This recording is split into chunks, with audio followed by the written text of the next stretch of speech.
Hey, welcome to Town Hall Academy. It's Carm Capriato. I have to tell you all, it's episode 300. What a wild moment here. I can't even imagine we made it to 300. And I think it's because of everyone in the industry wanting to contribute to all the great success that we're all having with each other because we network and do shows like this. We're here to talk about the Dave Ramsey program, providing financial strength for our team.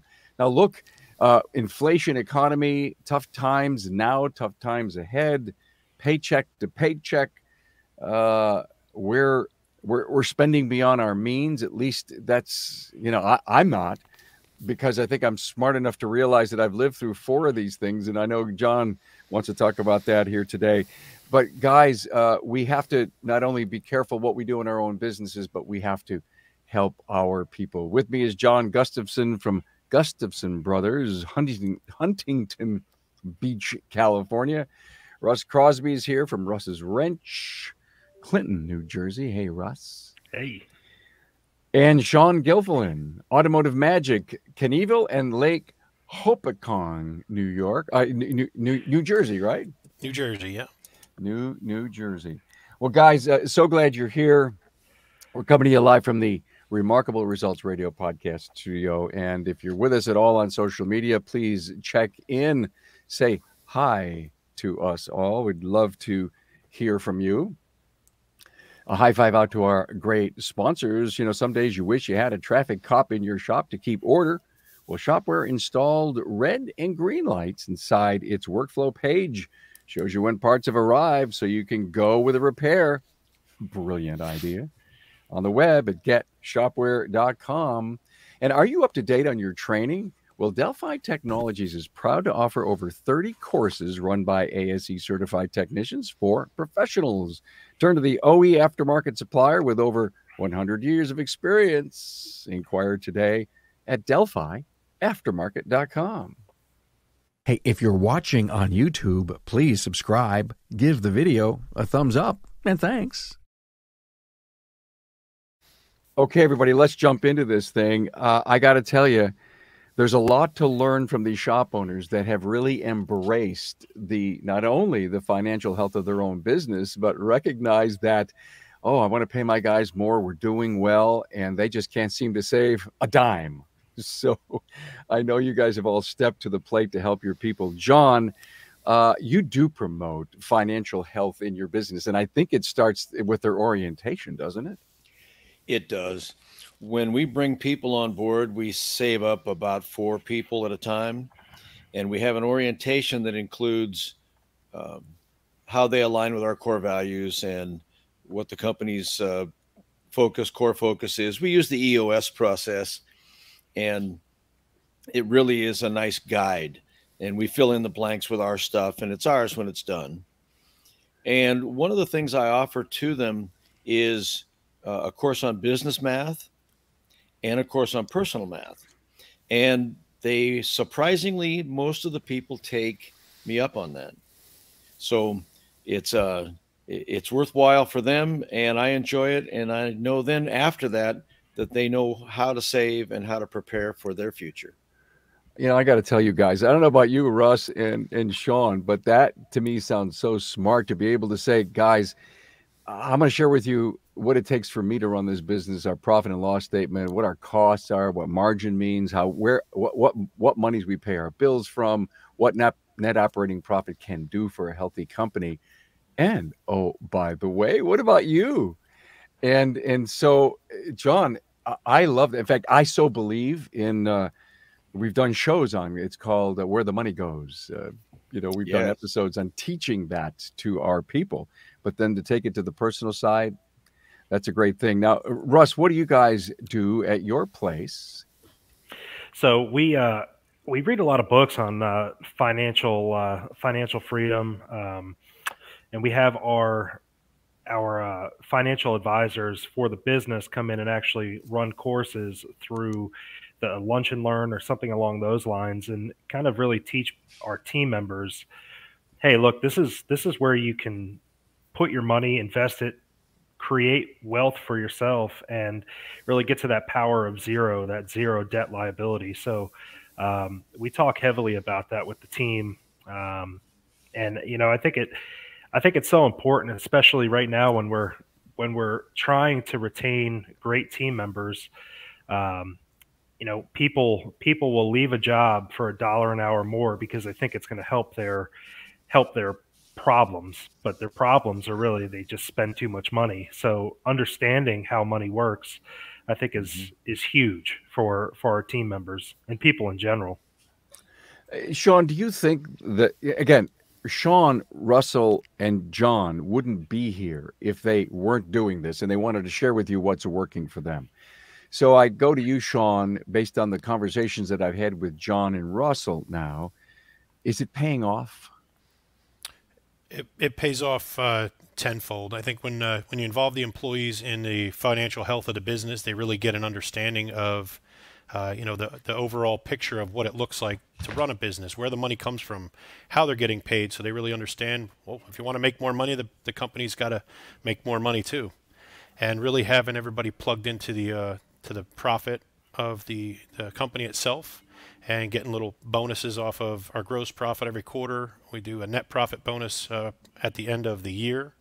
It's made it a lot easier to have that personal financial conversation with the employees as well, because when they feel like they have a good picture of what is going on within the business and where they fit, now how do we apply that same principle to their life, their family, almost like running a profit and loss on your own house bills and stuff. Yeah, that's. Yeah, I was just thinking of that. I mean, I guess I've known that for so much of part of my life, but I think you may have just triggered a great portion of this discussion. Number one, to involve the spouse, right, Sean? Oh yeah, and gotta have the buy-in there. And then if you're going to talk profit of the company, which is a great, if you will, connection, you have to learn to make a profit in Carm Inc., Carm and Ann Inc. You have to make a profit. Let me see. I don't run a business. Well, really, you do. If you want to save for retirement, you have to make a profit, meaning you have to spend less than you take in. If you want to save for your kids' college, if you want a vacation, if you know that in X amount of years you're going to need a car, then we're going to get the down payment for anything, a house, a car, any big asset purchase.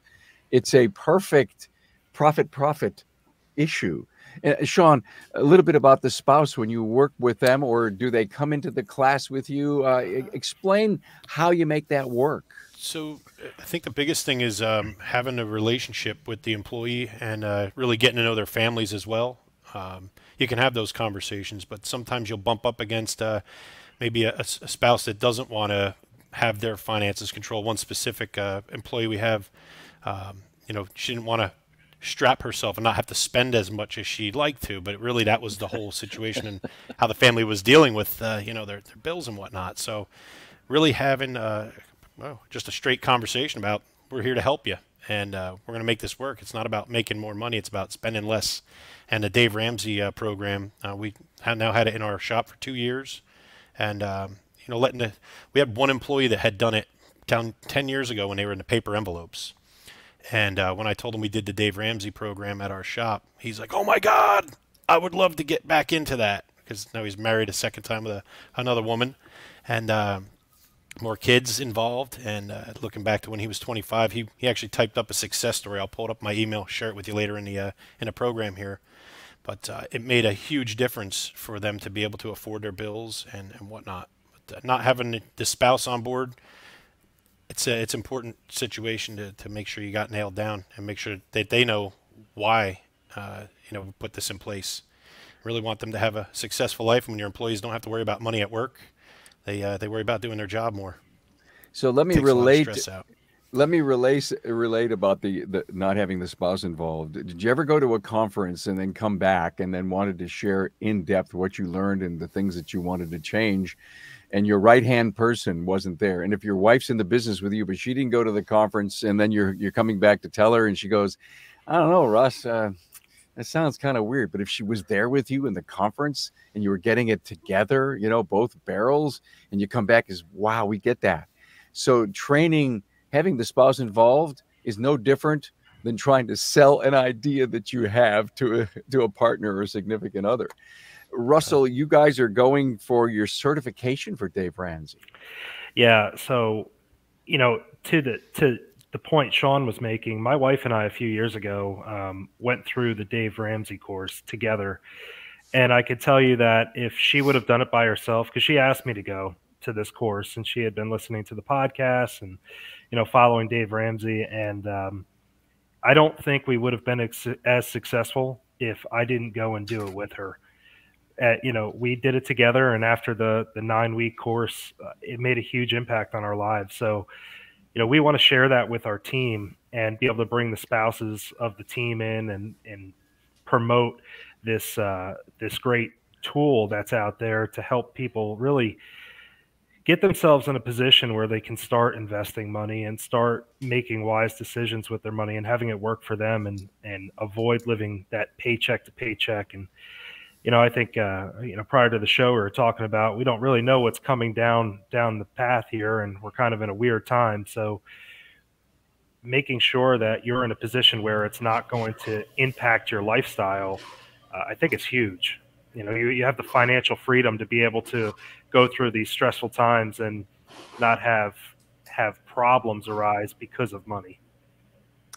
John, you offer free Dave Ramsey, am I right? We do. After they've been onboarded and we go through the personal math, we bring up the fact that Ramsey has a fabulous program. And if they go online on their own and they do the trial and they come out of the trial and say, you know what, I would like to join and become financially smart, then we offer to pay that first year. Wow. Russ, Sean, anything? Have you stepped to the plate like that? So we wanted to be able to do it in house, because I think that some of our customers that come through the shop, we talk about the Dave Ramsey program. So if we're able to, we would cover the cost of our team members going through it. But, we also then have the opportunity to bring in our outside customers to also learn how to be financially fit and make sure that they're making the right decisions with their money. Because if they're set up in a way that they have some money set aside, that emergency fund, right? I know you guys know what that is, but they have that emergency fund and they know how important that is when they come in for their repairs at the shop. It's not such a big stressful situation anymore. They're prepared for something to happen. So we wanted to be able to promote those classes and run those classes through our company, because I think we'll have a bigger outreach to more people, not just our team. Good idea. Yeah. Sean, are you guys doing the same thing? We are just running the Smart Dollar program for 2 years. It's got the the Smart Dollar app, and I think that one of the things is keeping everybody engaged. Once they feel like they got a better handle on stuff, you can kind of almost see where things go south. We had an employee just have oil prices went up in New Jersey here to $6.75 a gallon for heating oil. And, he had a 275-gallon tank to fill, thinking the price might be going down, might be going up. And, hit with a $1,700 bill. If this was not something that was in place, it probably would have been a little bit different for him and his family to be able to manage that unexpected expense. But, keeping people engaged, I think, has been the difficult thing for us. We got a couple new employees, and when you have a couple of them that are really bought into it, they tend to also shove the buck along. Like, you really got to get plugged into this. One of our newest employees, we just got him registered for the Dave Ramsey Smart Dollar this week. And our service advisor, our lead service advisor, kind of took him under his wing and walked him through the first couple of videos and got him off to a good start. So this kid's only 23 years old. I can only imagine having something like this at that age, where it would have made a difference by the time, 46 years old now. Like, I wish I had this 20 years ago. And I think it's going to make a big difference for those guys when they get it going. They want to do fun stuff with their money. They're not married yet, so maybe a little bit more freedom to kind of play around with it, but also, pretend you got that bill and start stuffing stuff aside in the envelopes. And so easy on the app nowadays. It's it links right with your bank account, which was one other thing that was we bumped up against one of the wives didn't feel like they wanted their bank accounts linked to the software. And I said, well, it's really not, somebody's not looking in there. It's really just going to help you manage your finances better. So once that started rolling out, they're like, oh my God, this is so easy. And they could see where they're spending and just kind of reviewing the budget. If anybody's got any questions, and supporting each other as a team has really worked well. Guys, is it healthy to look at your bank balance every couple of days? Watching it grow. Weekly for sure. Watching it grow because we're deliberately doing things to put money away. I got it. Right. Yeah. I get that part. I mean, that's almost the reward of all the hard work that you put through, right, Russell? Oh yeah. I think really being able to see your accounts grow and be able to make better decisions because you have the funds to make those decisions is huge. If I can remember back not so long ago where I'm purchasing things, even inventory items for the shop, or if I had the funds, I'd be able to purchase at a better rate. I could get more of what I needed at a better rate, and we're going to use it anyway. So I think the more money that you're able to stuff away and save, and you're able to make better conscious decisions when it's time to spend it. And I wanted to touch on something Sean said. He said one of his guys, Sean, was he 23? He said 23. 23. So I was just listening to this podcast, and they were saying that $100 a month invested at the age of 25, by the time you come to retirement, if it's in an index fund, right, you'd have about $1 million in investments set aside, and just waiting 10 years, start at 35, it's $300,000 you'd have set aside. So we've got a lot of younger members in our organization too, and when you start sharing numbers and data like that with them, look, if the earlier you get started, the more you're going to have set aside. You should see their eyes light up. It's like insane. They don't even realize, it's always, I'll put it off till next year. Yeah. But without having the financial knowledge of, look, you can't really start investing until you have a budget, until you know what you're spending every month.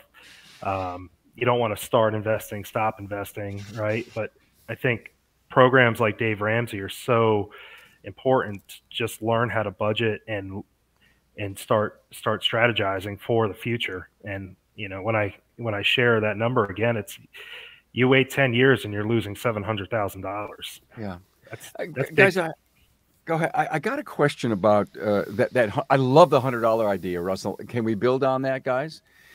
When we come back, I want to take another really quick break and give a high five out to our great sponsors. Priorities change in a heartbeat.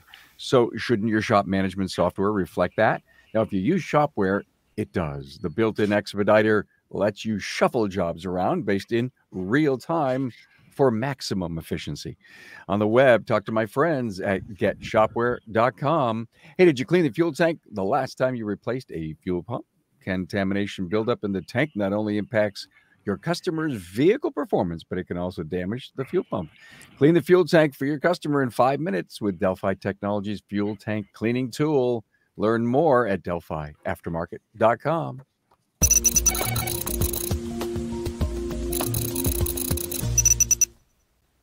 Hey guys, so much of what we do on the show is a lot of why and how stuff, okay? And so even if someone's sitting on the sidelines saying, yeah, I got to do this is bad, how do I start? And maybe we should talk about how they can get involved in the Dave Ramsey program. But let's just talk about the younger people that are entering our industry. And there's a lot. Even though we have this great shortage, there's a lot of young people. When I go to shows, I see a lot of young people. So the $100, let's play around with that. And I don't want to put words in your mouth, Russ, Sean, or John, but if I took $100 bill and I said, all I got to do is put this away every month for the next, if you're 25 and when you're 50, there'll be $1 million there. If we get that thing compounding interest, right? The phenomena of compounding interest.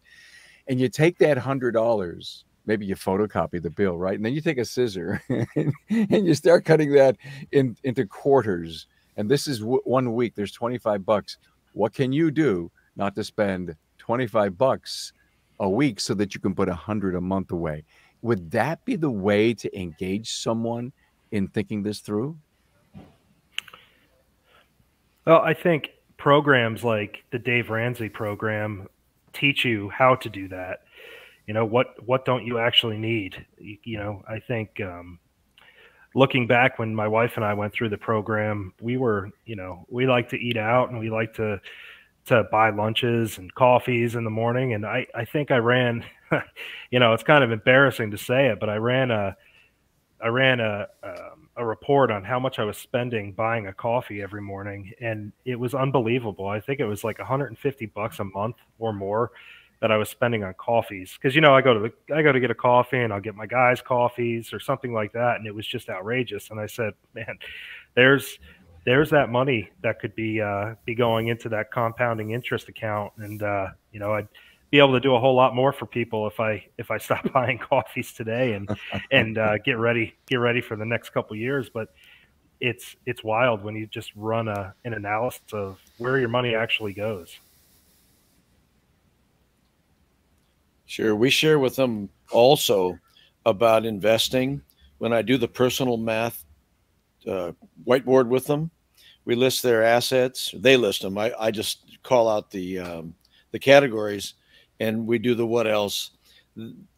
They list their assets. They list their liabilities. Then we talk about the after-tax income from their check with us and their spouse or other person's income in the family. And then we list the expenses with housing and fuel and car payments and cash flow. And at the end, they either have positive cash flow or negative cash flow. And they're pleased when they see positive cash flow because they really didn't list everything that they spend on. And then there's two more buckets. One is if you have positive cash flow, you put a certain amount in your 6-month fund. And then when that's full, then you begin to fill up your investment fund. And then I go through the story of how does your 401k or your IRAs help you in the long run, and also real estate. We've done miraculously in real estate here in California. John, a question about that exercise. They're extremely willing to share all that data with you. I mean, do you have to sometimes extract it? I just asked the question. They have the option to write it down on their sheet or not. Okay. And I do it on giant poster paper on the whiteboard. And when it's all done, they roll them up and take them home. Got it. Put them on the wall at home. Do they ultimately realize that the more they're upfront with you and honest, the better it's going to ultimately be at the end of the day, based on the lesson you're trying to teach them? I ask them that when they go home to teach their spouse what they learned and to fill in the blanks. I said, you're not going to remember everything here today. So fill in the blanks and you'll have a real picture of your personal financial snapshot. So somebody comes back to you, John, and says, John, thank you so much for doing this. This was great. I went back, I showed it to the wife. She looked at it. She kept, buffawing it. And it's just, do they come back to you and say, John, I need some help. Can you talk to my wife? And we do those on Sunday. Shop's closed. We go to the training center. They bring the wife. We've done several over the years where the wife comes in on Sunday and we basically redo it with the wife present. And it's very non-confrontational. Whatever they spend money on, I don't judge how they spend their money, but I just list it, or they list it. I tell them in what box to put that particular item. Sure. I just ask the questions: housing, food, insurance, fuel, car payments, cash flow stuff. And so do you end up with a list at the bottom and you find the positive cash flow and they say to you, no, that can't be right. Well, then you're not telling me something. Yeah, but I leave it that, put this on your wall at home. It's a 3x2 giant Post-it.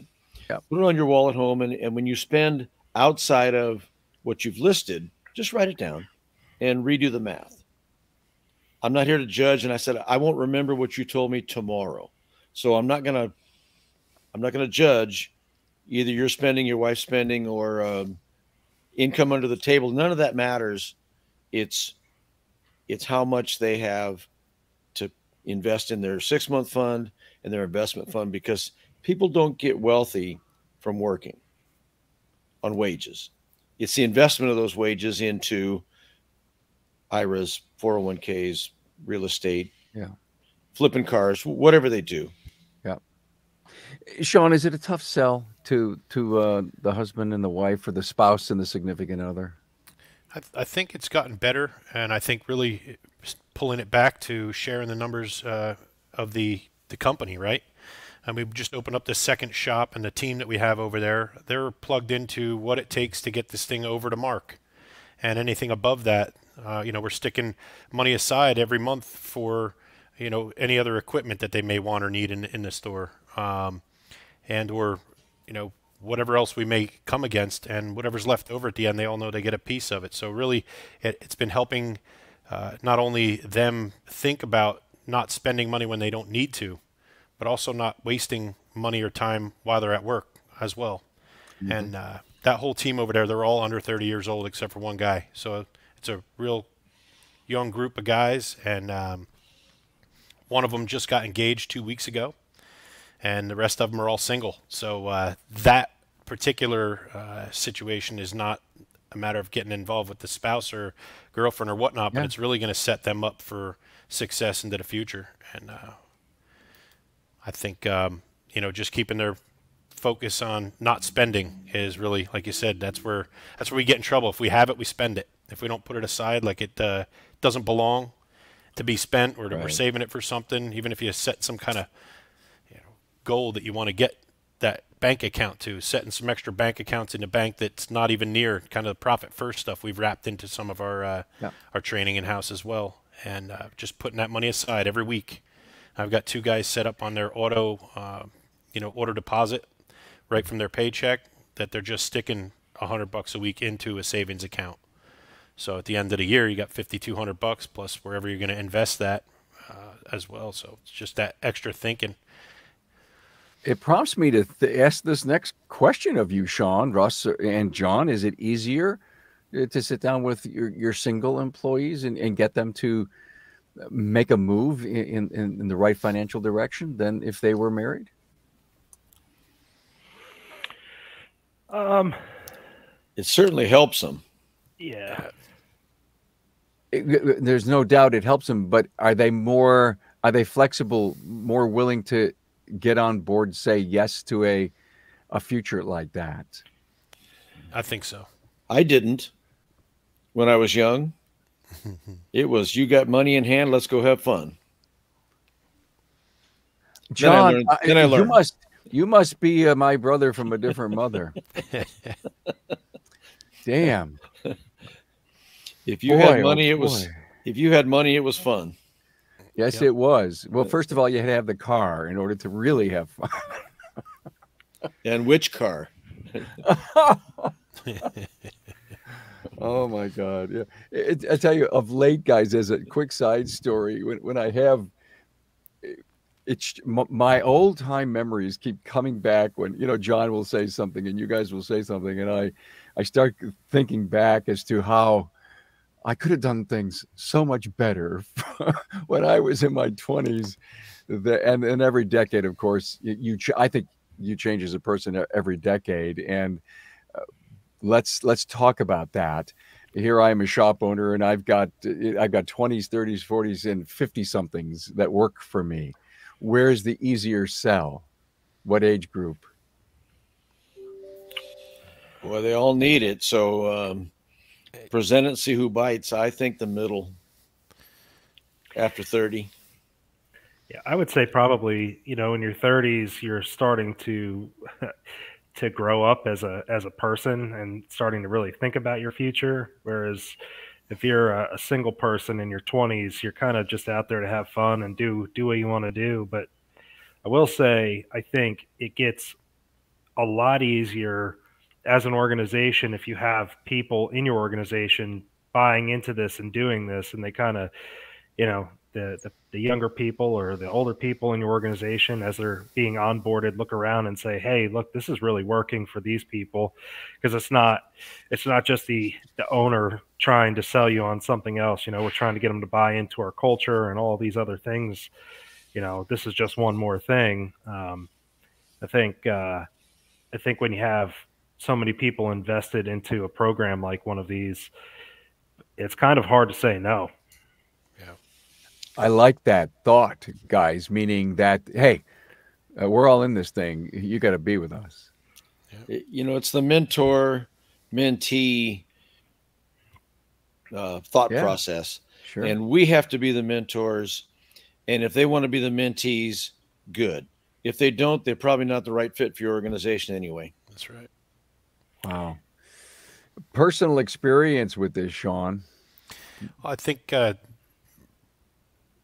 when you get the ball rolling with the Ramsey stuff or any kind of financial conversation with your employees, it is interactive between them because you bring it up at team meetings. How you making out with that? And I think getting them to compete. I know the Smart Dollar program has like little points you get. When we first kicked it off with everybody, I was throwing $25 gift cards to everybody that would get to the next 1,000-point mark. Yeah. Which means they were actually taking it on, going home, getting their bank accounts, putting some money aside in savings, and really getting the ball rolling. And the one thing I noticed that didn't work so well is we had one guy that just took it on because he wanted those $25 gift cards. He was just blowing everybody else out of the water, so he was the only one winning the gift cards, right? So we had to come up with something a little bit different to get them moving last year. And I think now that it's kind of working in-house, they're working with each other on some of this stuff. And when you were talking about the younger or the mid-age or the older guy, I have an older gentleman that never was really set up. And I'd hate to say it, some of the guys in their 30s are well better off than my one employee's 52 years old and really doesn't have anything paid for. And it's changed the way that they're able to manage their life at this point, but he's got no retirement set up. And to really him to be able to share that downward into the 20s and the 30s really has people take a second look at like, wow, you know, maybe going out and having fun. Yeah, you're 22 years old, 23 years old and spending and wasting the money, but it really gave them a whole new perspective of what could it look like in the future if they weren't paying attention to that. And I think when people share their personal experience within the company with each other, everybody's got a different experience of finances, right? I definitely was one that liked to spend a lot of money and have fun growing up. And Yep. now I'm looking back going, wow, if I just started doing the math, it's like, oh my God, what did I do? But, You did the right thing. I did the right thing. I had fun. At now the it's time, there was I don't know if there was another option but having Yeah. fun. Right? I mean, still I have don't, fun, I don't know. It depends on what decade. right? John and I think we grew up almost in the same decade, and it was a simpler world then. We didn't have to have the fear of missing out and keeping up with the Joneses. And guys, do you find that that's a really huge piece of where money is spent today? I think it definitely plays a part. I mean, with everything you see on social media and, you know, all that stuff, I think it definitely plays a part in how people spend money. Although, you know, I think it's tough too, because I think there's the people that are really focusing on trying to keep up with the Joneses, and then there's another set of people who are really into the minimalist lifestyle, where they're not really concerned about having all of these objects and these different things. And I think it's kind of split into two different types of thought processes. So we've got in our shop, we've got some people that are really, really, really minimalist, and others that they like to spend the money on what they want to spend it on, buying toys and having fun. And but it's interesting to see how that's changed over the last few years, this minimalist concept. So interesting. John, I know that you have told me that you've brought in either, I can't remember if it was a financial planner or a mortgage broker, maybe a banker, just to sit occasionally, offer it up to your people.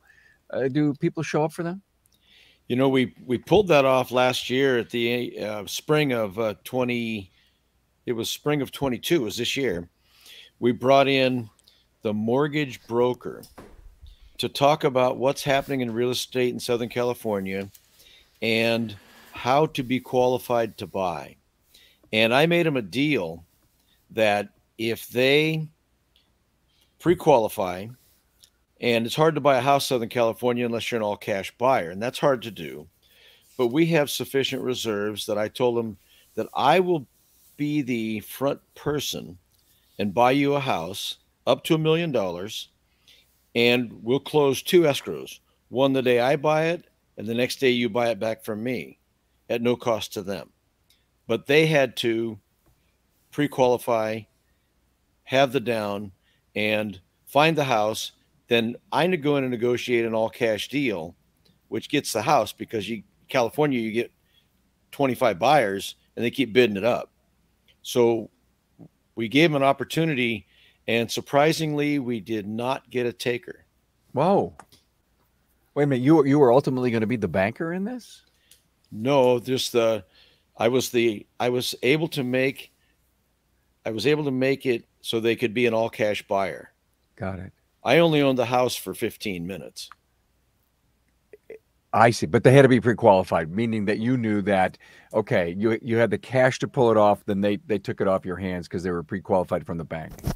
And so I could take and do that for as many people as wanted. But they had to self-manage calling the mortgage broker, pre-qualifying, getting their credit score right, and making sure that they could afford to pay for it. And I was surprised that maybe it was too big for them. Sometimes I think larger than I should.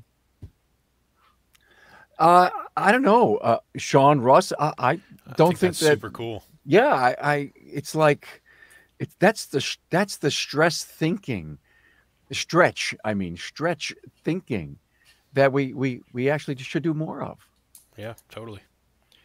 We've got 52 years of, well, we didn't have it in the beginning, but when we're profitable, we save. So we have nice reserves. So if I can use those reserves to get somebody in a house, now they've got an obligation for a mortgage and they're happy. I just made it possible with a 15-minute loan. Wow. That's really cool. It is really cool, but you know, and who knows why you didn't get any takers, John, if it was, you know, and I can't say that it was because of COVID, but so much uncertainty from the economy maybe, and can actually, you know, even though the thing that kind of worried me, you know, back in the day when the whole real estate thing crashed, was how could people afford the mortgages that they were already getting? Yeah, and we're seeing now, and we're sharing with the team members, that housing pricing has peaked and it's coming back down. Yeah. Mortgage prices are going up. However, if they pre-qualify and they get their down payment put together, my offer's still good. When it hits the right point, even if they buy at a high mortgage percentage rate for the interest, it's going to change in 2 years. Refinance. Yeah, refinance when it's lower. You just have a temporary high payment, and then it comes down. John, you and I could probably remember we were paying 14, 15, 16% back. And then, of course, they came down. Pardon? I was. Yeah, I was too. And back then, you know, everybody says, hey, what's your mortgage rate? 13. How'd you get that? and today, you know, just a year ago, 2.78 to 2.3, 3.5, 3. And it's amazing when we see this incredible bell curve going on in our lives. I understand what's going to happen next. At least I think I do, but I don't know the timeline for it, John, because you and I have lived through it. But typically, guys, these aren't good times, and we need to be careful with our businesses. And the reason we're having this episode is that so we can help share this brilliance that you guys are doing in commitment to Ramsey and financial health of your people. And to me, it's just one more important thing that we have to do for our team. Now, Russ, I believe you've also brought in financial planners to help your people. Tell us about that. Yeah, so we'll have our financial planners come in and talk to our team about the importance of, getting to a zero debt situation, less a mortgage, and how they should be investing and where they should be putting their money. There's so many different buckets that you need to be putting your money in, and I feel like financial literacy is something that almost everybody lacks. It's not really taught in school, so it's our job as business owners to really help our team and to understand that. So we bring in the professionals, and they talk about what buckets to put money where, if a 401k is better, an IRA, a Roth IRA, how much you could put in per year. It's all very confusing and overwhelming stuff. And when you have great relationships with your financial advisors, I think it's huge. And I think, one thing that we haven't touched on in this conversation yet is the work that we're putting in today as business owners to help our team become financially free is going to help tomorrow's children and tomorrow's families just grow and be able to make the right decisions. From a personal experience, my family didn't really save money. They like to have fun and get snowmobiles and four wheelers, and my parents own their own business, so I didn't really learn the value of saving money and doing the right things with my money. But as I went through this program with Dave Ramsey and a few other different programs I've gone through, my wife and I are very, very set on making sure that our children know how to save and know how important it is. And that's really what we're doing for our team here, is we're teaching them. They're going to be able to teach their families and change the trajectory of so many lives where it's really needed. Wow. So well said, Russell. Thank you so much. Hey, one more final stop for our great sponsors. Deliver cars to clients faster so they get their wheels sooner and you save valuable time at the front counter. With remote payments, you also get your money sooner without having to chase down your debts. Just another reason to get Shopware.com. Hey, with over 2,300 SKUs and 95% sales coverage on fuel pumps, Delphi has everything you need to replace your customer's fuel pump. From OEM quality pumps, modules, GDI pumps, and fuel tank cleaning supplies, and instructional videos. Get started. Talk to my friends at DelphiAftermarket.com.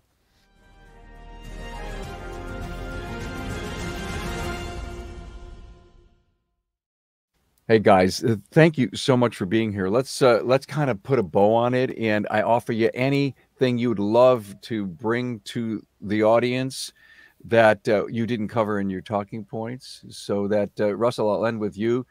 Sean, you'll go first, then John, then Russell. So Sean, anything that you wanted to tell us? Well, I think one of the key things, one of the employees last year had a pretty extensive credit card debt. And the Ramsey program talks about a debt snowball, where you take your smallest balance and you really hammer that one out and get it out of the way, and then take that payment that you were putting and roll it into the next one. And within that first year and 2 months, I think they had almost $26,000 worth of credit card debt taken care of just through the program. So that alone, and the amount of stress that came off on that family just from paying those minimums on the credit cards. I mean, the interest rate is enough to keep your balance on the credit card as it is nowadays. So just some of the tools like that. And then what Russ, I just touching back about the whole family thing. I think what you're doing for your community and your customers and bringing that in-house is going to be extraordinary. I'd love to help you in any way possible. And like you said, our children, my oldest daughter is going to be driving here in another month or so. And what I told her when she first got her job, we set her up with 3 bank accounts. And her money goes in direct deposit, and I told her whatever she saves up for a car, I'll match it. And just the other day, so we're ready to go car shopping tomorrow morning, and so how much you got saved up in the bank? She says $6,000. I was like, oh my God. So just having her follow the very simple. I said 10% of your paycheck at least, or anything you don't spend for that week, just reset your budget for the following week. And she's got $6,000 saved aside. 16 years old. I don't think I had $1,000 in the bank until I hit the age of maybe like 20, 22, because I spent it so fast, But they think it's a great program. I think the financial success of all the employees and really anybody takes stress away of the shop. Your employees work better and don't have all that extra weight they're carrying around. How am I going to pay this next bill? So I think it's a fantastic program, and yeah, it's going to make a difference. You know, guys, he brought up such an important word, stress. The stress of being in debt, the stress of not knowing, you know, Yeah. God help someone's on flat rate and that you didn't have a good week, and they take that burden with them, you know, at the near the end of the week. And how am I going to tell mama it was a bad week? And then because we're trying. So thank you for saying that. And to me, guys, John, Russ, it seems like that should be the number one reason to climb up and out. Wow. Thank you for that. John. So over the years, I've had mentors from different businesses and people that I look to bring me wisdom and knowledge of things that I didn't know about. And one of them was financial, summer operations, but we are now the mentors. I've outlived all those mentors, and now we are the mentors, and we get our material from the podcast, from the Carmcast. How cool is that? Well, guys, I have this really cool new page on my website. It's called Conference and Training, and we have them all broken down into some really neat areas. And let me just share this with you. We have categories of learning: business culture, group 1 and 2, succession planning, leadership, multi-shop strategies, labor rates, compensation. And we've got some of our best podcasts grouped. And so you could literally go there, click on the one button, it takes you to that group, and you could sit down, to your point, John, thank you for bringing it up, and just have a lunch and learn with your people, or go out and say, hey, listen, in the next month, go listen to these, these podcasts from Carm, and take some great notes. Let's talk about it, because as a group, we can become better leaders. We could really rethink our labor rate. We could look to see how our multi-shop operations are going, because there's a whole bunch of guys that have contributed their way, their ideas, and their styles. We take some insights. We love them to death. Instead of reinventing them, we make them our own, and boom, we're improving the business. So thank you for bringing that up. Russell, I'll give you the last word here, as we've been chatting so nicely about the Dave Ramsey program. Good financial controls for your team. You know, I think just living what you're preaching is so huge. We had a situation a few months ago. Actually, it was during the summer. My oldest son has a peanut allergy and wound up getting a hold of a peanut, and he had to go to the hospital. You know, thank God he was okay. But those bills came in, and we had that emergency fund set up so that we weren't stressed out about it. And, you know, Sean bringing up the stress factor, I mean, money woes are one of the biggest contributors to divorce in our country, you know, and it's something that can be avoided. So I think it's our responsibility as business owners, like I said before, to really help our team make those financially fit decisions and help their families, you know. I think it's huge. And, you know, one of the things about the Dave Ramsey program, I just wanted to say this, was when I think I was in the first week of the Dave Ramsey program, and I was out at a conference. I was speaking with Frank Scandora, and he asked me, you know, what I was up to. I said, yeah, my wife and I just started this program. And I told him it was a Dave Ramsey program. He looked me square in the eyes and he said, how old are you? And I told him, and he said, you stick with that program and you are going to go really, really far. You're going to help a lot of people. And I swear, like, it was so true. That was such a, you know, a great, somebody who I look up to as a mentor. You know, hearing those words come from him, because he's been through the program, it was like, okay, I'm headed in the right direction. So that was huge, and it works. Thanks for bringing Frank's name up. In fact, I'll see him at Apex this particular weekend, which, when you're listening to this as a podcast next week, we are already there, but who cares? It's the power of the power of what we do here. And so, hey guys, thank you so much for being here, talking about the financial health through the Dave Ramsey program for your people. John Gustafson from Gustafson's Brothers, Huntington Beach, California. Russ Crosby Russell Crosby from Russ's Wrench Auto Repair, Clinton, New Jersey, and Sean Gilfillan, Automotive Magic, Kenville and Lake Hoptagon, New Jersey. And have a great weekend, guys. Thanks, Carm. Thank you. Thank you.